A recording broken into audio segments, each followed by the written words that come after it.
প্রায় ২৫ গজ দূর থেকে বুলেট শটে করলেন দারুণ এক গোল। তারপর সেই ট্রেডমার্ক সেলিব্রেশন দেখে কে বলবে আর কমাস বাদেই ৪১-এ পা দেবেন ক্রিস্টিয়ানো রোনালদো।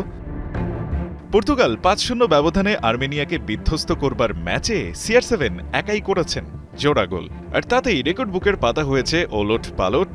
ওয়ার্ল্ড কাপ কোয়ালিফায়ারের এক রেকর্ডে রোনালদো এদিন টপকেও গেছেন আর্জেন্টাইন সুপারস্টার লিওনেল মেসিকে।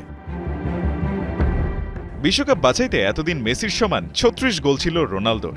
আর্মেনিয়ার বিপক্ষে ম্যাচের পর এখন ৩৮ গোল নিয়ে তালিকায় ২ নম্বরে আছেন এই পর্তুগিজ ফরওয়ার্ড। যদিও ৩৬ গোল করতে মেসির লেগেছিল ৭২ ম্যাচ, আর রোনালদো ৩৮ গোল করেছেন মাত্র ৪৮ ম্যাচে। ১ নম্বরে থাকা কার্লোস রুইজকে টপকে যেতে আরও ২ গোল দরকার CR7-এর। আরেকটা পরিসংখ্যান চমকে দেবে ফুটবল ফ্যানদের। বয়স ৩০ ছুঁয়ে ফেললে যেখানে ফুটবলারদের পারফরম্যান্সে পড়ে ভাটা, রোনালদো সেখানে একেবারে আলাদা। বয়স ৩০ ছোঁয়ার পর ক্রিস্টিয়ানো রোনালদো এখন পর্যন্ত খেলেছেন ৫৬৭ ম্যাচ, করেছেন ৪৭৯ গোল আর ১০৩ অ্যাসিস্ট, যা ব্রাজিলিয়ান রোনালদোর পুরো ক্যারিয়ারের টোটাল গোলের চেয়ে বেশি।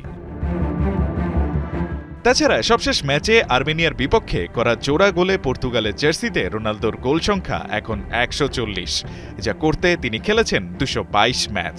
আর আর্মেনিয়ার বিপক্ষে করা গোলে CR7 একই সঙ্গে গড়েছেন অভিষেকের পর এখন পর্যন্ত টানা ২৩ সিজনেই পর্তুগিজদের হয়ে গোল করার রেকর্ডটাও।